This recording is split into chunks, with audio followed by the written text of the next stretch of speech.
नमस्कार दोस्तों, स्वागत है आप सभी का आपके अपने YouTube चैनल और नेक्स्ट एग्जाम में। दोस्तों, जैसे कि आप सभी को पता है, हिमाचल प्रदेश में अगर आपको शिक्षक बनना रहेगा तो उसके लिए आपको कमीशन जो है वो फाइट करना पड़ेगा। पर अगर कमीशन में बैठना है तो उसके लिए आपको टेट क्वालिफाई करना पड़ता है। तो अभी आपके पास मौका है, जिन भी कैंडिडेट की बीएड क्वालिफाई हो चुकी है, बीएड क्लियर हो चुकी है, उसका रिजल्ट आउट हो चुका है, उसके बाद उनका टेट क्वालिफाई नहीं हो रहा या फिर टेट क्वालिफाई अभी तक नहीं है, तो उनके लिए अभी गोल्डन चांस वो बन सकता है। क्योंकि अभी टीजीटी कमीशन की एक भर्ती के लिए थोड़ा सा माहौल बन रहा है। अभी तक मेरे आईडी से 2-3 महीने लग जाएंगे इस भर्ती को आउट होने के लिए, मतलब जब तक आपका फॉर्म निकलेंगे, फॉर्म भरने तक। अगर तब तक आपका रिजल्ट वगैरह, आपका टेट का रिजल्ट वगैरह आ जाए या फिर सब कुछ हो जाए, क्योंकि डिले भी ये हो सकती है चीज़ें। ओके, जिस तरह से आपको पता है बहुत लंबे समय से लंबी चली हुई हैं सारी चीज़ें। अभी टीजीटी भर्ती और आपके पास जीपीटी भर्ती अभी आने के चांसेस प्रबल हैं, तो इसके लिए आपको टेट क्वालिफाई करना पड़ेगा। इसलिए मैं आपके सामने लेके आऊँ 60 डे स्ट्रेटजी। इससे पहले भी मैं वीडियोस बना चुका हूँ, समय समय के ऊपर मैं आपको गाइड करता रहता हूँ कि किस किस तरह से आपको प्रिपरेशन करनी चाहिए। अभी लास्ट के कुछ 60 डेज तो नहीं, थोड़ी ज़्यादा दिन है अभी तक, बट मैं चाहूँगा कि आप एक 60 डेज का खुद के लिए एक प्लान तैयार करें कि किस तरह से आपको तैयारी करनी है। या फिर आप, बहुत सारे कैंडिडेट ऐसे हैं जिन्होंने अभी अपनी तैयारी स्टार्ट कर चुके हैं। हमारे पास ही बहुत सारे बैच हैं हमारे चले हुए अभी तक, मेडिकल के लिए, नॉन मेडिकल के लिए, आर्ट्स के लिए, जीबीटी टेट के लिए, सारे के सारे बैच अभी रनिंग में हैं। तो उनमें हमने काफ़ी हद तक तैयारी करवा चुके हैं। बच्चे बहुत अच्छे तरीके से वहाँ पे प्रिपरेशन भी वहाँ पे कर रहे हैं। कुछ कैंडिडेट ऐसे रहते हैं जो कि स्टार्टिंग में जिनका मोरल काफ़ी हाई रहता है, बाद में जो है वो मोरल थोड़ा डाउन हो जाता है। बस वही है, वही आपकी जब बोलते हैं ना कि हमारे नंबर जो 45 85 तक आ रहे हैं, 89 तक रह रहे, एक नंबर से कम रहे, एक नंबर नहीं बन पा रहा, वो यही कैंडिडेट रह जाते हैं जो कि स्टार्टिंग में तो अच्छी प्रिपरेशन करते हैं लेकिन बाद में छोड़ देते हैं। तो आपके लिए एक स्ट्रेटजी यहाँ पे आपके लिए मैं आपको बताना चाहूँगा, जो भी मैं हमेशा अपने स्टूडेंट्स को बताता हूँ। देखो बेटा, हमारे पास जब डेली एक मैसेज आते हैं कि सर एक हमें सिलेबस बता दो, प्रिस्क्राइब सिलेबस बता दो, मेडिकल का, नॉन मेडिकल का, आर्ट्स का। मैं आपको बताऊं तो इसके लिए कोई प्रिस्क्राइब सिलेबस नहीं है। जो भी सिलेबस आपको पता है वो आपको पता है कि आर्ट्स में 60 नंबर की एसएसटी आएगी, 30 की साइको आएगी, 30 की इंग्लिश आएगी, 30 का जीके आएगा।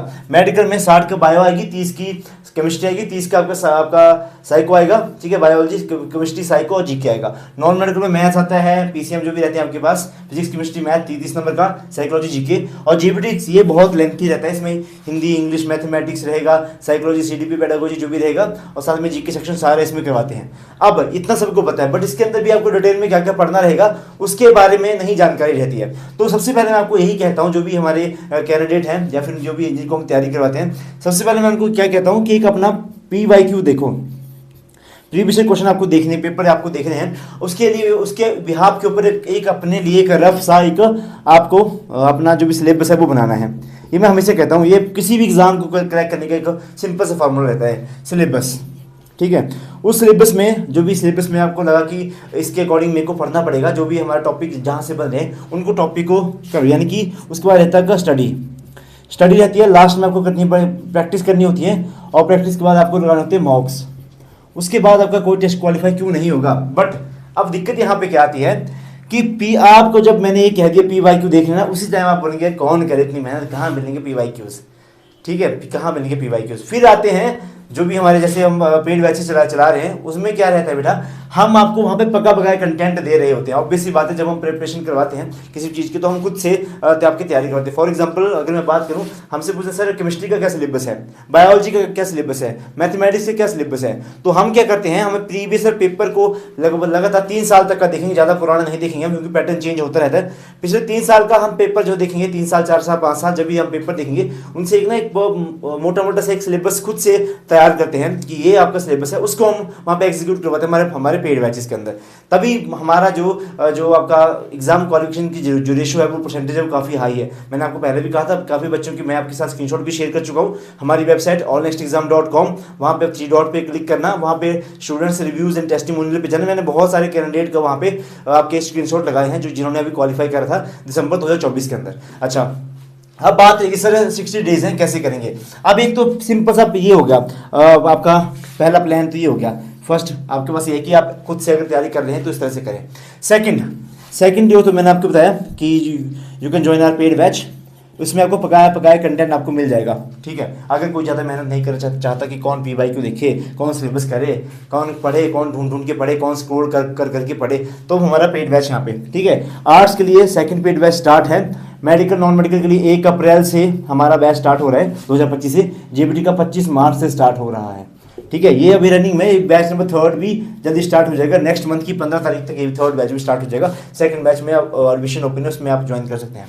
अब बात आई कि सर ये भी नहीं करना, ये भी हमारा हो गया, ये भी नहीं होगा, अब क्या करें, उसके बाद क्या करें। ठीक है, लास्ट में ऐसा नहीं कहूँगा कि भगवान के भरोसे बैठ जाओ, ठीक है, हो गया तो हो गया, तो ऐसा नहीं कहूँगा। हाँ, बट उसके बाद देखो, आपको पहले तो जितना भी मेडिकल नॉन मेडिकल का सिलेबस है, मैंने इन दोनों की मैं अगर मैं बात करूँ, जिनको भी मेडिकल नॉन मेडिकल का यहाँ पे दिक्कत आती है, जिनके मार्क्स जो वो 85 पे अटक जाते हैं, 85 से 90 के बीच में अटक जाते हैं, 90 नहीं आ पाते, इनके बीच में अटक जाते हैं, उनके लिए मैं एक ही बात कहूँगा, आप इस बार मेरे कहने से 2 सब्जेक्ट के ऊपर ज़्यादा फोकस करो। मुझे पता है आपका यहाँ पे फिजिक्स केमिस्ट्री, आपका मैथमेटिक्स आपका अच्छा रहेगा। मैं अगर हम नॉन मेडिकल की बात करूँ तो आपका मैथ्स अच्छा रहेगा, केमिस्ट्री ऊपर नीचे होती रहती है, फिजिक्स भी आपकी ओके ओके रहती है। आपका मेडिकल वाले की मैं बात करूँगा तो बायोलॉजी सबकी एक जैसी रहती है, 60 में से 40-45 नंबर आप ले आते हैं। केमिस्ट्री वही 30 में से 15-17 नंबर आप आराम से ले आते हैं। बट दिक्कत कहाँ आती है, GK and psychology. GK and psychology के लिए इस बार आप जीके और साइकोलॉजी पे फोकस करो, जीके और आपका साइको पे फोकस किया जाए। अगर आपने इन पे फोकस कर लिया, ये 60 नंबर का सवाल है, यही 60 नंबर आपके स्कोर को है 100+ लेके आएंगे। आप में से बहुत सारे कैंडिडेट ऐसे रहेंगे जिनका जीके में स्कोर जो है वो 8, 9, 6, 7, 10 तक ही रह जाता है, उसके आगे नहीं बढ़ पाता, 10 भी नहीं आता है। मेरे पास कुछ कैंडिडेट ऐसे भी थे, सब बोलते सर हमारे खुद के सब्जेक्ट में हमने देखा बहुत ज़बरदस्त, पर जीके में 5 नंबर, साइको में 7 नंबर बन रहे हैं, और वहीं पे सारा काम जो है ख़राब हो गया।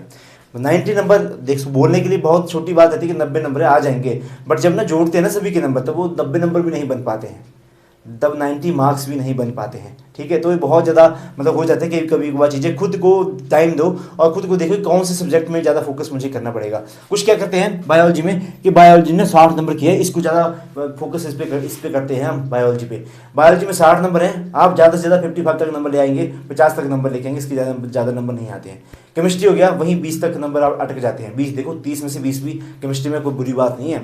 उसके बाद जीके और साइकोलॉजी में फिर हो जाती है थोड़ी सी डमेडोल काम, तो जीके और साइकोलॉजी पे इस पे आपको फोकस करना पड़ेगा। बाकी बोलेंगे सर आप हमारे लिए क्या करें, बेटा आपके लिए क्लासेस चलेंगी, यूट्यूब के ऊपर भी क्लासेस चली हैं फ्री ऑफ कॉस्ट, वो क्लासेस चली हुई हैं। तो शाम को जो लाइव क्लासेस है उनको देखना, 7:30 पे अभी जीके की क्लास चली हुई है। बहुत जल्दी इस पर हम इंग्लिश की क्लासेस भी ऐड करेंगे, इंग्लिश की क्लासेस इसमें ऐड हो जाएंगी। जेबीटी वालों के लिए हिंदी की क्लासेस इसमें ऐड हो जाएंगी। इनके लिए मैथ्स की क्लासेस चली हुई हैं, फ्री ऑफ कॉस्ट है क्लासेस, प्रैक्टिस के लिए ये क्लासेस चली हुई हैं। बहुत जल्दी आपके पास हिस्ट्री, पॉलिटी, जियोग्राफी, इनकी क्लासेस भी बहुत जल्दी स्टार्ट हो जाएंगी फ्री ऑफ कॉस्ट में। तो ये मैं जो भी मैं कर सकता हूँ अपनी तरफ से, वो हम अपने चैनल के ऊपर समय समय के ऊपर आपके लिए फ्री कंटेंट भी लेके आते हैं। बाकी आप में से किसी ने अगर हमारे साथ जुड़ना रहेगा कि सर हमें भी तैयारी करनी है, हम खुद पढ़ के बथेरे देख लिए, इस बार हम सोच रहे हैं कि पेड बैच ज्वाइन कर लेते हैं, तो हमारे पास सारे पेड बैच अभी अवेलेबल हैं। तो नंबर लिख देते हो यहाँ पे, 98 178 और 92 728, इसके ऊपर आप मुझे व्हाट्सएप कर देना, आपको बैच ज्वाइन करवा दी जाएगा।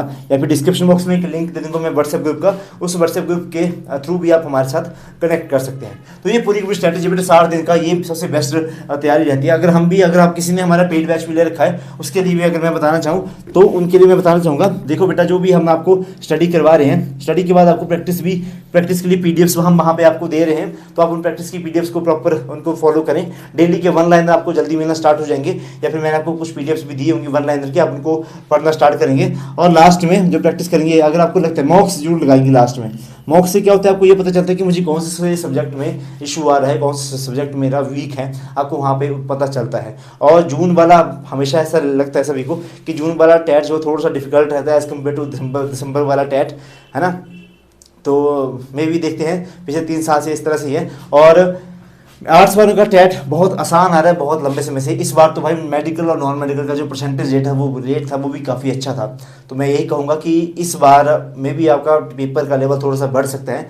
अगर आप में से कोई भी तैयारी कर रहा हो बेटा, अच्छे तरीके से तैयारी करना, और किसी भी चीज़ की हेल्प रहेगी तो आप कभी भी हमारे साथ कनेक्ट कर सकते हैं। नंबर मैंने आपके सामने स्क्रीन के ऊपर लिखा है, इस नंबर पे आप हमें कभी भी व्हाट्सएप कर देना। डिस्क्रिप्शन बॉक्स में एक लिंक रहेगा व्हाट्सएप ग्रुप का, उसके थ्रू आप हमारे साथ जुड़ सकते हैं। तो ये पूरी जानकारी रहेगी। 60 दिन है, इसको 60 दिन को प्रॉपर यूटिलाइज़ करो। जो कॉलेज भी जाते हैं, दिन की 4 से 5 घंटे तो कहाँ निकल पाएंगे, 2 से 3 घंटे निकालने की कोशिश करें, तभी कुछ हो पाएगा। ओके, और इस बार सबका टेट क्वालिफाई होगा, ये हम उम्मीद कर रहे हैं कि मैक्सिमम कैंडिडेट का हम टेट क्वालिफाई करवाएंगे इस बार, ठीक है। और भरोसा रखें, आपको हर एक चीज़ की प्रॉपर तैयारी आपको करवा रहे हैं। इतने डिटेल में क्लासेस चल रही है, मेडिकल की, नॉन मेडिकल की, काफ़ी डिटेल में यहाँ भी क्लासेस जो है चल रही हैं, ठीक है। जो ये हमने पहली बार स्टार्ट किया, ये तो हम पहले भी तैयारी करवाते थे इसकी। ओके, तो जिस किसी को भी ज्वाइन करना रहेगा, नंबर दिया गया स्क्रीन के ऊपर, इसके ऊपर आप हमें व्हाट्सएप कर देना। धन्यवाद।